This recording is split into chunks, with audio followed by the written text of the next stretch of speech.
Mes parents ont essayé de me piéger pour que je devienne la nounou à domicile non rémunérée de ma sœur, alors j'ai disparu. Mais ce qui s'est passé ensuite a brisé leur illusion de contrôle. Je suis juste une fille ordinaire de 25 ans qui a travaillé dur pour obtenir mon diplôme universitaire et décrocher mon premier poste d'institutrice. Ce n'est pas un poste très rémunérateur, mais j'adore travailler avec les enfants, alors ça vaut le coup. L'argent est quand même serré, surtout quand on débute. C'est pourquoi je vis encore chez mes parents, dans la même maison de banlieue où j'ai grandi. Ce n'est pas la situation la plus passionnante, mais c'est pratique. Ils me font payer un loyer, un montant raisonnable, comme mon père aime à le dire, et j'achète mes propres provisions. De plus, je participe aux tâches ménagères comme tondre la pelouse, réparer des choses dans la maison et même nettoyer le garage l'été dernier quand papa s'est fait mal au dos. Ce n'est pas glamour, mais c'est temporaire. Mon plan était de rester quelques années, d'économiser de l'argent, puis de trouver mon propre logement. Simple, n'est-ce pas? Eh bien, c'était simple jusqu'à ce que ma sœur aînée Manon revienne dans le tableau. Manon a 32 ans et, comment dire ça gentiment, elle n'a jamais été exactement du type responsable. En grandissant, elle était l'enfant chéri. Je ne sais pas si c'était parce qu'elle était l'aînée ou si nos parents ont juste un faible pour elle, mais elle ne pouvait rien faire de mal à leurs yeux. Elle a abandonné l'université non pas une, mais 2 fois. La première fois, c'était parce qu'elle ne se sentait pas inspirée, la deuxième fois, elle a dit que les professeurs étaient trop exigeants. Elle n'a jamais gardé un emploi plus de quelques mois. Chaque fois que quelque chose n'allait pas comme elle voulait, elle démissionnait et trouvait une excuse pour dire que ce n'était pas de sa faute. Nos parents la tiraient toujours d'affaire. Loyer impayé, il payait. Voiture en panne, il couvrait la réparation. Amende pour excès de vitesse, maman écrivait le chèque en murmurant que la police cible les jeunes femmes. Pendant ce temps, je récurais des toilettes dans une cafétéria pour économiser pour l'université et je contractais des prêts pour couvrir les frais de scolarité. Manon avait vécu seule ces dernières années, du moins je le croyais. Il s'avère qu'elle naviguait entre différents appartements, constamment en retard sur son loyer et s'appuyant sur nos parents pour la maintenir à flot. Je ne savais rien de tout cela jusqu'à ce qu'elle débarque un jour et mentionne négligemment qu'elle était enceinte. Bon, je ne suis pas ici pour juger qui que ce soit pour ses choix de vie, mais disons simplement que Manon n'était pas exactement dans une situation stable. Le père du bébé était un type qu'elle fréquentait depuis quelques mois, et d'après ce que j'ai pu comprendre, il n'était pas enchanté par toute cette histoire de bébé surprise. Il a pratiquement disparu dès qu'elle le lui a annoncé. On pourrait penser que ce serait le signal d'alarme pour Manon, non? Comme si c'était le moment où elle réaliserait qu'elle devait reprendre sa vie en main. Mais non. Au lieu de ça, elle a couru droit vers maman et papa, qui sont immédiatement passés en mode réparation. En une semaine, ils avaient commencé à rénover le sous-sol pour en faire un petit appartement pour elle. Ils ont même installé une kitchenette. Je n'ai pas demandé d'où venait l'argent, mais j'ai surpris maman mentionnant qu'elle puisait dans leurs économies retraite. J'ai essayé de rester en dehors de tout ça, car honnêtement, ce n'était pas mon affaire. S'ils voulaient jeter de l'argent sur Manon, c'était leur choix. Mais le fait est que je voyais déjà les choses venir. Mes parents ont cette façon d'entraîner tout le monde dans les problèmes de Manon. C'est comme s'ils pensaient que nous devions tous nous liguer pour l'aider, peu importe le désordre qu'elle avait créé. Au début, je me suis dit que ça ne m'affecterait pas. Le sous-sol était transformé en petit appartement pour Manon, donc elle aurait son propre espace. Je me suis dit qu'elle s'installerait, ferait sa vie, et que je continuerais la mienne. Bien sûr, c'était un peu frustrant de les voir se plier en 4 pour elle encore une fois, mais j'ai essayé de ne pas y penser. Cet état d'esprit a fonctionné pendant environ 2 mois. Puis de petites choses ont commencé à s'accumuler. D'abord, maman a commencé à faire des commentaires sur la façon dont je devrais passer plus de temps avec Manon, puisqu'elle traversait tant de choses.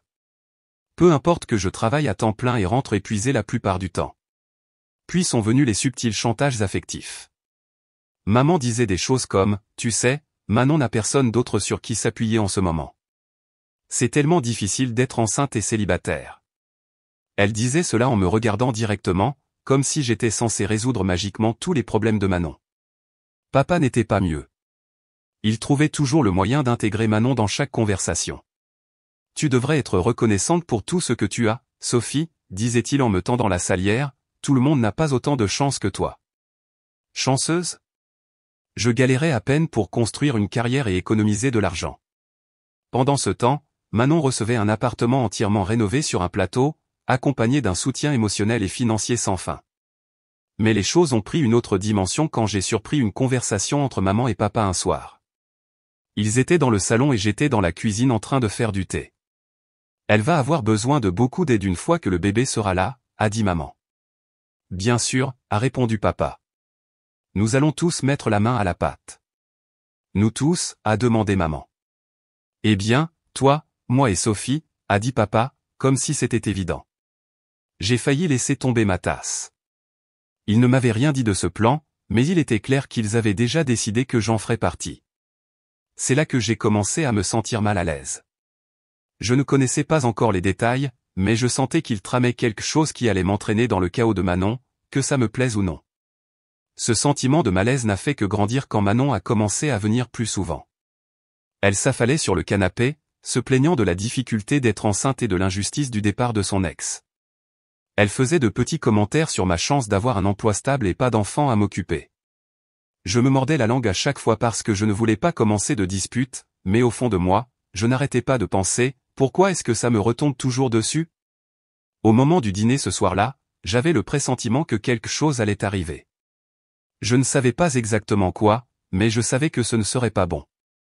Quand nous nous sommes tous assis pour dîner, je ne pouvais pas me débarrasser du sentiment que quelque chose était sur le point de se produire. Vous savez, quand tout le monde agit un peu trop décontracté, comme s'ils étaient tous dans le secret, sauf vous. C'est ce que j'ai ressenti. Maman et papa bavardaient sur des choses aléatoires, quelque chose sur la nouvelle clôture du voisin, et Manon scrollait simplement sur son téléphone. Ça semblait forcé, comme s'ils attendaient le bon moment pour me lâcher quelque chose. Le dîner, c'était des spaghettis, le plat de prédilection de papa quand il faut avoir une discussion de famille. Je ne sais pas pourquoi, ce n'est pas comme si les spaghettis rendaient les mauvaises nouvelles plus faciles à avaler. J'ai essayé de me concentrer sur mon assiette et de ne pas trop interpréter les choses. Mais ensuite, à peu près à mi-chemin du repas, maman s'est éclaircie la gorge. Alors, nous avons réfléchi. A-t-elle commencé, en regardant papa. J'ai figé. Rien de bon ne venait jamais de ces mots. Avec Manon qui revient à la maison, elle va avoir besoin d'aide, a continué maman, d'un ton excessivement doux. Aide avec quoi exactement, ai-je demandé, essayant de garder ma voix neutre. Papa s'est précipité pour répondre avant elle. Avec le bébé, bien sûr. Manon a beaucoup à gérer en ce moment et ça va être difficile pour elle de tout gérer toute seule. J'ai jeté un coup d'œil à Manon, qui scrollait toujours sur son téléphone, comme si cette conversation ne la concernait pas. Elle n'a même pas levé les yeux. D'accord, mais qu'est-ce que ça a à voir avec moi, ai-je demandé, posant ma fourchette.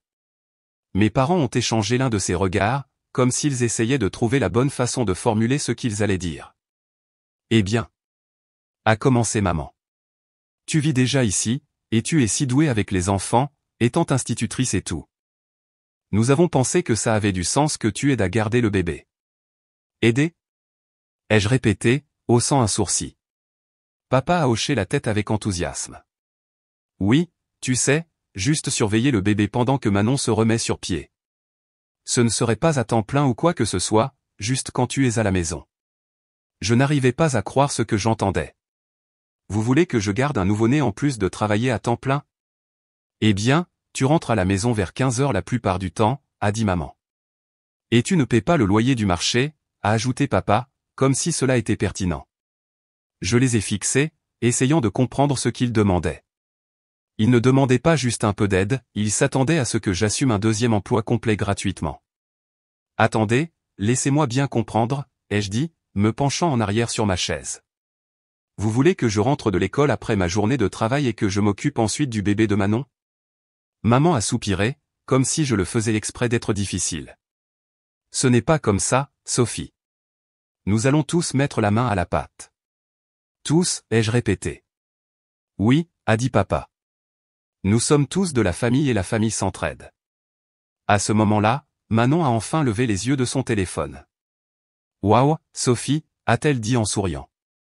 Je ne savais pas qu'aider ta sœur était si important pour toi. J'ai senti mes mains se serrer en poing sous la table. Je ne voulais pas m'énerver, mais le sentiment de droit dans sa voix était insupportable. Il ne s'agit pas de ça, ai-je dit. J'ai ma propre vie, mon propre emploi. Je ne peux pas tout laisser tomber pour faire la nounou. Tu es égoïste, a dit maman, d'un ton sec. Manon traverse une période très difficile en ce moment. Le moins que tu puisses faire est de l'aider. Pourquoi est-ce ma responsabilité de réparer ses choix, ai-je riposté, ma voix montant malgré mes efforts pour rester calme. Elle a 32 ans, ce n'est plus une enfant. Manon m'a lancé le regard, tu te moques de moi.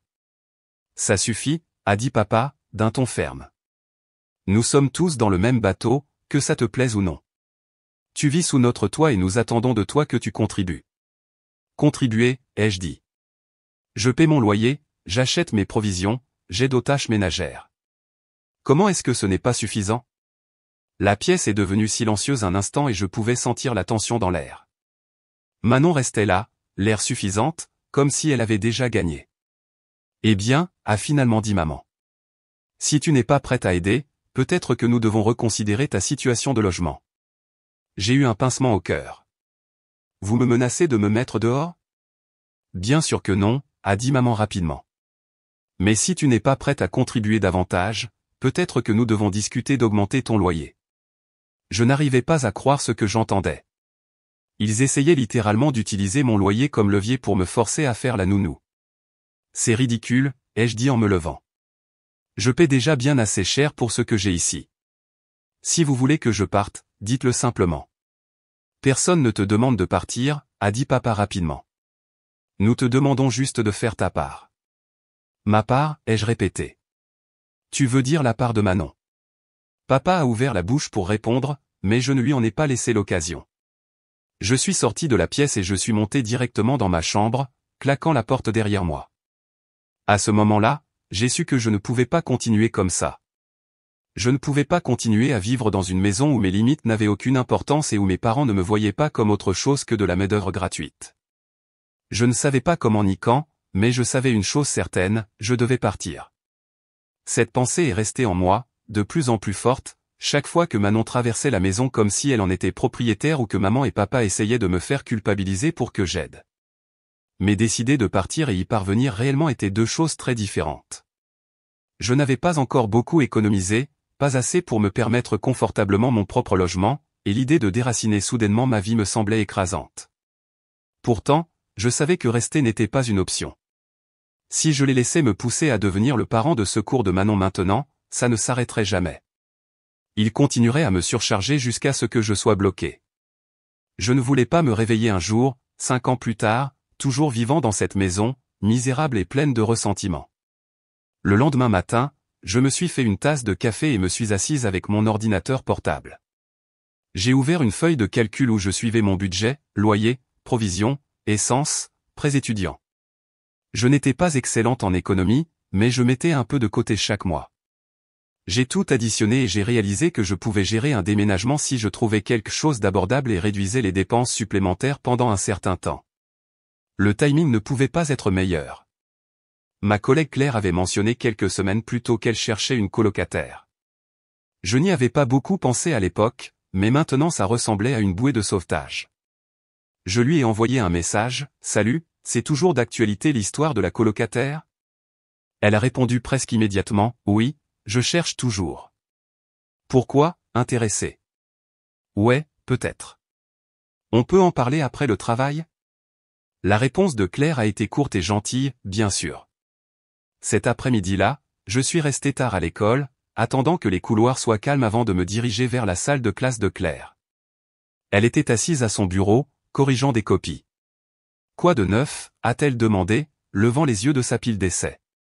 J'ai hésité une seconde, ne sachant pas trop quoi partager. Finalement, j'ai dit, je pense à déménager de chez mes parents. Il complique les choses. Claire a hoché la tête, comme si elle comprenait sans que j'aie à expliquer. L'offre est toujours valable, a-t-elle dit. Ce n'est pas grand, mais c'est propre et on partagerait tout en deux. Le loyer est de 800 € par mois, charges comprises. C'était un peu plus élevé que ce que j'espérais, mais c'était faisable. Quand aurais-tu besoin que quelqu'un emménage, ai-je demandé. Hier, a-t-elle plaisanté, puis a ajouté, mais sérieusement, n'importe quand. Si tu es décidé, la chambre est à toi. Je lui ai dit que je lui ferais savoir d'ici la fin de la semaine, mais dans ma tête, j'avais déjà pris ma décision. C'était ma porte de sortie. Ensuite, il fallait que je trouve comment partir sans créer encore plus de drame. Si mes parents apprenaient mon plan trop tôt, je savais qu'ils essaieraient de le saboter. Ils me culpabiliseraient, se disputeraient avec moi, peut-être même iraient jusqu'à augmenter mon loyer immédiatement pour m'empêcher d'économiser quoi que ce soit. Alors j'ai gardé le silence. J'ai commencé à faire mes valises petit à petit, me concentrant sur l'essentiel, vêtements, effets personnels et tout ce que je ne pouvais pas me permettre de remplacer. Je rangeais tout dans le coffre de ma voiture, le cachant sous une couverture au cas où quelqu'un serait curieux. En même temps, j'ai commencé à tout documenter, juste au cas où. J'ai pris des photos de ma chambre, de mes meubles, de mes appareils électroniques, de tout ce qui pourrait potentiellement devenir un sujet de discorde plus tard. Je savais par expérience que Manon avait une façon d'oublier à qui appartenait quoi, et je n'allais pas perdre mes affaires dans le chaos du départ. Une nuit, pendant que tout le monde dormait, j'ai imprimé une lettre donnant officiellement mon préavis de 30 jours. J'avais fait quelques recherches en ligne et découvert que même si je n'étais pas techniquement locataire au sens juridique, il était quand même judicieux d'avoir tout par écrit. La dernière chose que je voulais, c'était qu'ils m'accusent de partir sans prévenir. Je n'ai pas beaucoup dormi cette nuit-là, regardant constamment l'heure et écoutant le moindre bruit qui pourrait signifier que quelqu'un était réveillé. Finalement, à 6 heures du matin, j'ai glissé l'enveloppe sous la porte de la chambre de mes parents. La réaction a été immédiate. Quand je suis rentré du travail ce jour-là, maman et papa m'attendaient dans le salon. « Qu'est-ce que c'est ça ?» a demandé papa, tenant la lettre comme si c'était une attaque personnelle. « C'est mon préavis », ai-je dit, gardant ma voix ferme. « Tu fais vraiment ça ?» a demandé maman, sa voix déjà tremblante. « Oui », ai-je dit fermement. « J'ai trouvé un logement et je déménagerai d'ici la fin du mois. »« Tu ne peux pas juste partir » a dit maman. « Et Manon ? Et le bébé ?» J'ai pris une profonde inspiration, essayant de rester calme. Manon et le bébé ne sont pas ma responsabilité. J'ai fait tout ce que je pouvais pour aider ici, mais je ne peux pas continuer à vivre comme ça. « Qu'est-ce qui ne va pas chez toi ?» a dit papa, sa voix montant. « Tu n'étais pas têtu comme ça avant. Nous t'avons tant donné en te laissant vivre ici, en t'aidant à t'installer, et c'est comme ça que tu nous remercies ?» J'ai serré les poings, me retenant de crier. « Je paie un loyer », ai-je dit entre mes dents serrées. « J'achète ma propre nourriture. Je suis responsable de moi-même depuis le jour où j'ai obtenu mon diplôme. Je ne suis plus une enfant et je ne suis pas votre plan de secours pour Manon. » Maman a commencé à pleurer, ce qui ne m'a pas surprise. Elle pleurait toujours quand les choses n'allaient pas comme elle voulait. « Comment peux-tu nous faire ça ?» a-t-elle sangloté. « À ta sœur ? » Je n'ai rien dit. Je savais que ça ne servait à rien. Il n'allait pas écouter et je n'allais pas changer d'avis. Les jours qui ont suivi ont été parmi les plus gênants de ma vie. Maman et papa me parlaient à peine, sauf pour me lancer de temps en temps un chantage affectif. Manon agissait comme si rien n'avait changé, continuant à s'installer dans la maison comme si elle lui appartenait déjà. Un soir, je suis rentré pour découvrir qu'elle avait déménagé plus de ses affaires au sous-sol, empilant des cartons sur le canapé et entassant des vêtements dans le placard. C'était comme si elle marquait son territoire, revendiquant chaque centimètre carré qu'elle pouvait. « J'espère que ça ne te dérange pas » a-t-elle dit quand je suis entré. Je n'ai pas répondu. Je suis juste monté à l'étage et j'ai fermé la porte de ma chambre, ignorant le nœud de colère qui grandissait dans ma poitrine. Dans les derniers jours avant mon déménagement, j'ai redoublé d'efforts dans mes préparatifs. J'ai emballé le reste de mes affaires essentielles, vérifié et revérifié mon budget, et j'ai fait des plans avec Claire pour récupérer les clés. Tout se mettait en place, mais je ressentais toujours un sentiment lancinant de malaise. La partie la plus difficile est arrivée le matin où j'ai officiellement déménagé. J'avais arrangé avec Claire qu'elle passe avec sa voiture, et nous allions charger le reste de mes affaires avant de nous rendre à son appartement. Je pensais avoir parfaitement calculé mon coût, assez tôt pour que Manon dorme encore et que maman et papa soient trop occupés par leur routine matinale pour me déranger. Bien sûr, rien ne se passe jamais aussi facilement dans ma famille. J'étais à mi-chemin de charger les cartons dans ma voiture quand j'ai entendu le bruit familier des pantoufles de papa traînant dans le couloir. Il est apparu en haut des escaliers. « Qu'est-ce que tu fais ?» a-t-il demandé. Je n'ai pas arrêté de bouger. « Je vous ai dit que je partais aujourd'hui » ai-je dit en attrapant un autre carton et en me dirigeant vers la porte. « Tu ne peux pas juste te faufiler comme ça » a-t-il claqué en me suivant dehors. « Nous sommes une famille, Sophie. Tu abandonnes ta propre famille. » J'ai posé le carton dans le coffre de ma voiture et me suis tourné pour lui faire face. Je n'abandonne personne, ai-je dit en essayant de garder ma voix calme. Je choisis de vivre ma propre vie. Il y a une différence. Papa avait l'air de vouloir argumenter, mais avant qu'il ne puisse dire quoi que ce soit, maman est apparue dans l'embrasure de la porte, les bras croisés et les larmes coulant déjà sur son visage. « Tu fais vraiment ça ?» a-t-elle demandé, sa voix tremblante. « Oui », ai-je dit en tenant bon. « Et Manon ?» a-t-elle sangloté. « Et le bébé ?» J'ai soupiré, sentant le poids de la conversation s'abattre sur moi. « Maman, je vous l'ai déjà dit. Manon et le bébé ne sont pas mon problème. Je ne peux pas continuer à sacrifier ma propre vie pour réparer ses erreurs. Cela l'a fait exploser. « Comment oses-tu parler de ta sœur comme ça ?» a-t-elle crié, sa voix montant. « Elle fait de son mieux. » Vraiment, ai-je rétorqué, parce que d'où je suis, on dirait qu'elle attend juste que tout le monde fasse le travail à sa place. À ce moment-là, Manon a émergé du sous-sol, l'air décoiffé mais bien réveillé. Elle a jeté un coup d'œil à la scène qui se déroulait dans l'allée et a souri. « Ne t'inquiète pas, maman, » a-t-elle dit, sa voix dégoulinante de sarcasme. « Si Sophie veut être égoïste, qu'elle le soit. On n'a pas besoin d'elle de toute façon. » J'ai serré les poings, luttant contre l'envie de répliquer. Au lieu de ça, je me suis tourné vers Claire, qui venait d'arriver avec sa voiture. « Faisons ça, » ai-je dit, ignorant le chaos derrière moi. Claire m'a lancé un regard compréhensif et a commencé à m'aider à charger le reste de mes affaires dans les voitures. Mes parents continuaient à se disputer en arrière-plan, lançant tous les chantages affectifs imaginables. « Qui va nous aider maintenant ?» a crié papa. « Comment peux-tu être aussi cruel ?» a gémi maman.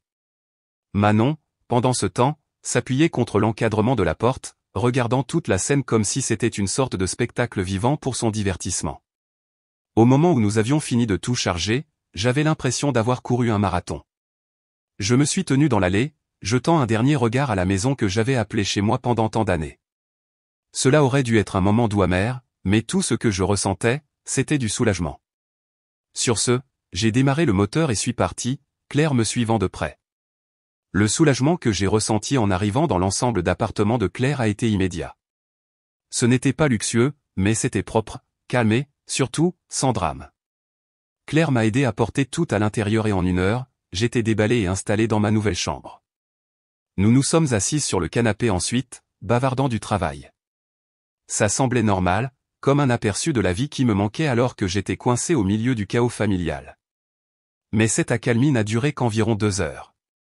Mon téléphone a commencé à vibrer sans arrêt, appels, messages textes, messages vocaux. C'étaient mes parents, mes tantes, mes cousins.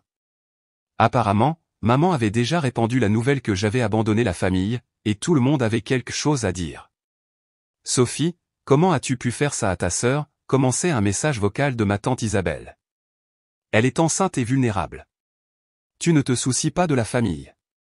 Égoïste ne suffit même pas à te décrire », disait un autre message texte d'un cousin.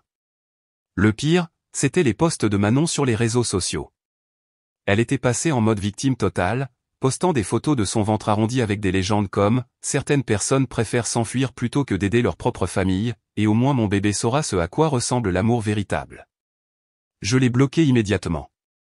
C'était exaspérant, mais j'ai refusé de me laisser entraîner à nouveau. Je me suis rappelé que c'était exactement pour ça que j'étais parti, pour échapper à la manipulation et au drame qui accompagnait toujours le fait de faire partie de ma famille. La semaine suivante au travail, les choses sont devenues encore plus étranges. Ma mère s'est présentée à l'école pendant ma pause déjeuner, pleurant et me suppliant de lui parler. Elle était en plein effondrement, racontant comment j'avais détruit la famille et comment Manon s'effondrait sans moi. Ma directrice a dû intervenir et lui demander de partir, ce qui était mortifiant.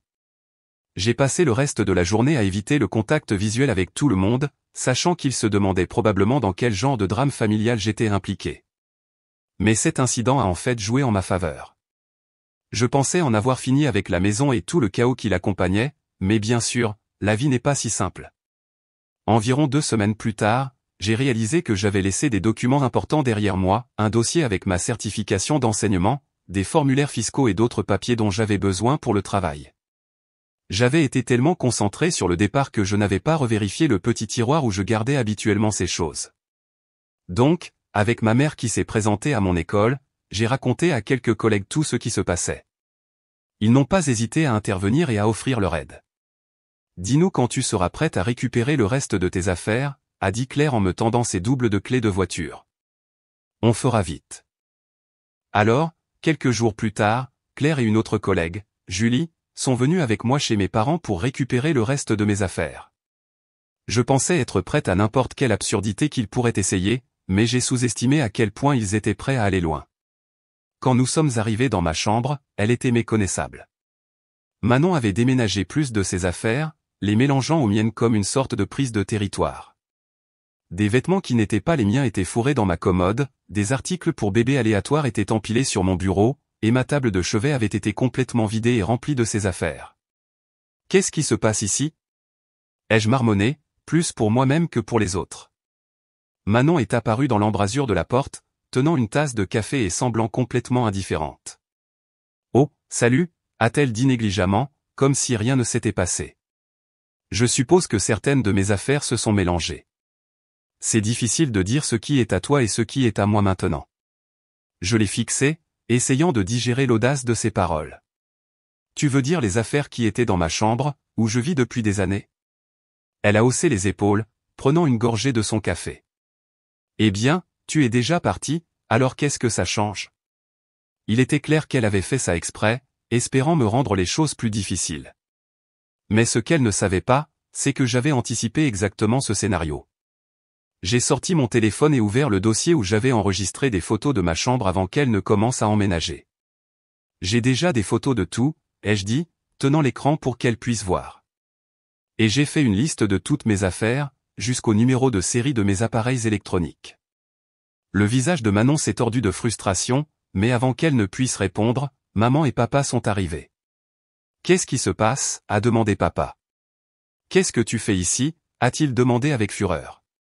Je suis venu chercher des affaires que j'ai oubliées, mais Manon prétend qu'elle ne peut pas dire ce qui est à elle et ce qui est à moi, ai-je dit, gardant ma voix aussi calme que possible. Mais j'ai la documentation de tout ce que je possède. L'expression de papa s'est assombrie. Si tu prends quoi que ce soit qui ne t'appartient pas, j'appelle la police. J'ai laissé échapper un court rire sans joie. Allez-y, ai-je dit. Nous pourrons aussi leur parler de la légalité de votre entrée dans ma chambre sans préavis et de vos manipulations de mes affaires. Ça la fait taire. Claire et Julie sont intervenues, m'aidant à trier le désordre. Manon a essayé d'argumenter quand j'ai pris mon ordinateur portable, prétendant qu'il était à elle, mais il m'a suffi de montrer le reçu d'achat et une photo du numéro de série. Plus elle réalisait que son plan n'allait pas marcher, plus elle se mettait en colère. C'est tellement injuste, a-t-elle crié en levant les mains en l'air. Tu voles une femme enceinte. Je me suis tourné vers elle, finalement excédé. La seule personne qui essaie de voler quelque chose ici, c'est toi, ai-je dit fermement. Exactement comme tu as essayé de voler mon temps et ma liberté en t'attendant à ce que je sois ta nounou gratuite. Plus maintenant. Et sur ce, je suis monté dans la voiture de Claire et je n'ai pas regardé en arrière. Maintenant, tout ça, c'était il y a 6 mois. Manon a eu le bébé et, comme je l'avais prédit, les choses s'écroulent. Mes parents sont maintenant coincés à fournir la garde d'enfants qu'ils ont essayé de me refiler, tout en travaillant à temps plein. Ils sont épuisés et dépassés, selon les quelques membres de ma famille qui me parlent encore. Manon n'a même pas essayé de trouver un emploi. Elle prétend être trop stressée pour travailler, ce qui est probablement vrai étant donné qu'elle passe la plupart de son temps à scroller sur son téléphone et à ignorer ses responsabilités. Elle vit toujours chez mes parents maintenant, avec un nourrisson qui pleure et une rénovation de sous-sol inachevée qui épuise leurs économies retraite. J'ai entendu dire qu'ils ont fait plusieurs tentatives pour me contacter depuis mon départ. D'abord, il y a eu des messages textes furieux sur mon ingratitude. Quand ça n'a pas marché, ils sont passés aux chantages affectifs sur la façon dont le bébé avait besoin de moi. La dernière stratégie a été d'envoyer des photos de ma nièce avec des légendes comme « Tu ne veux pas rencontrer ta seule nièce. Et elle a besoin de sa tante dans sa vie ». Je les ai tous bloqués sur les réseaux sociaux et j'ai configuré des filtres de mai pour éviter leurs messages. Quelques membres de ma famille qui comprennent ma position m'ont tenu informé, mais j'ai clairement indiqué que je n'étais pas intéressé à reconstruire les relations tant que mes parents et Manon n'auraient pas reconnu leur comportement et apporté de vrais changements. Ironiquement, s'ils avaient juste respecté mes limites et demandé de l'aide occasionnelle pour garder le bébé, comme des gens normaux, j'aurais probablement accepté. J'adore les enfants et ça ne m'aurait pas dérangé d'aider de temps en temps. Mais leur tentative de me piéger dans une garde d'enfants à temps plein, tout en ignorant mon espace et mon autonomie, a détruit toute chance que cela se produise. Et oui, c'est mon histoire. Ce que j'ai réalisé de tout ce gâchis, c'est que parfois, la chose la plus saine que vous puissiez faire pour votre famille, c'est d'arrêter de permettre leur comportement destructeur.